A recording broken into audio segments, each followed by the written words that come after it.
Don't worry, hawalwalin. Don't worry, hawalwalin. Everything wax kasta is okay, way hagaagsan yihiin. Everything wax kasta is okay, way hagaagsan yihiin. I am anigu learning waxaan baranayaa English Ingiriis. I am anigu learning waxaan baranayaa English Ingiriis.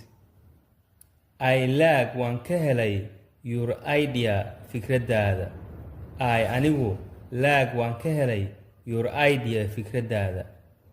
Let's go now, hadda aan baxno. Let's go aan baxno now, hadda. aad baad mahadsan tahay.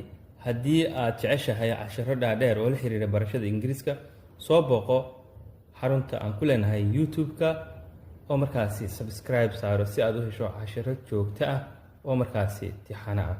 sidoo kalena like soo dheh casharkan iyo casharadena meel kastoo aad ku aragto. aad baad mahadsan tahay. soo dhawow mar kale. You welcome.